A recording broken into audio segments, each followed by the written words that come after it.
بۆ ڕای گشتی وەک ئاشکرایە ماوەیەکی دوور و درێژە ناکۆکی نێوان ئەمریکا و ئێران لە پەرسەندندایە و ئەم ئاڵۆزیانە لە دوای ڕێکنەکەوتنی هەردوو وڵات دێت لە ناوچەکەدا بەتایبەت دوای ڕووداوەکەی 3 مانگ ئەم ناکۆکیانە گەیشتن لووتکە. دوابەدوای ئەو هێرشانە جیهان ڕوبەڕووی ئاڵۆزیەکی گەورە بوویەوە بە تایبەتی ڕۆژهەڵاتی ناوەڕاست و عێراق زیاتر ڕوبەڕووی ئاڵۆزی بوونەتەوە.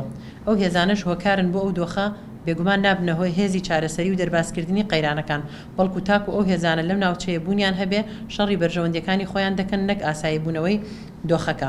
ئاڵۆزی نێوان هەردوو وڵات پەیوەندی بە بەرژەوەندی و ماف و ئازادی هیچ پێکاتێکی عێراقەوە نییە. بە پێچەوانەوە بارودۆخی عێراق لە ساتەوەختێکی وەها هەستیاردا بەرەو خراپتر دەبات. لە ڕابردووشدا عێراق قوربانی و باجێکی گەورەی داوە لە هەبوونی هێزەبیانیەکانی وڵاتانی زلێز و ناوچەکە لەسەر خاک و جوگرافیای عێراق. بۆیە ئەگەر هەرچی زووە ئەم پێشێلکاریانە ڕانەگیرێت گەلانی عێراق ڕوبەڕووی کارەساتی گەورە و تراژیدی دەبنەوە. بۆیە دەبێت ململانیەکان لەسەر خاکی عێراقێک لای نەکەنەوە و ڕێبازی شەڕ بە چارەسەری نازانین و دانوستاندن بەرهەمدارتر دەبینین.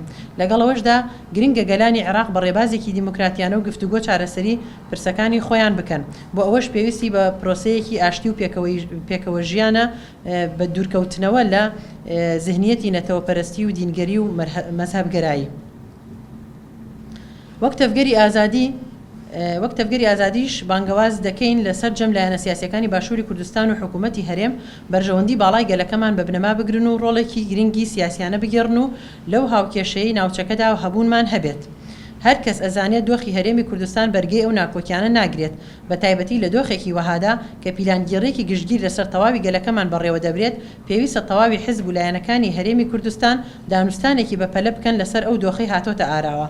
دەبێت بە یەک هەڵوێستی مامەڵە لەگەڵ ئەو ڕووداوانەدا بکرێت و هەر هێز و لایەنێک هەست بەوە بکات بەرژەوەندی باڵای هەرێمی کوردستان لە سەروی بەرژەوەندی حیزبەکەیەوەیە. دەستی هاوسەرۆکایەتی تەفگەری ئازادی 4/1/2020.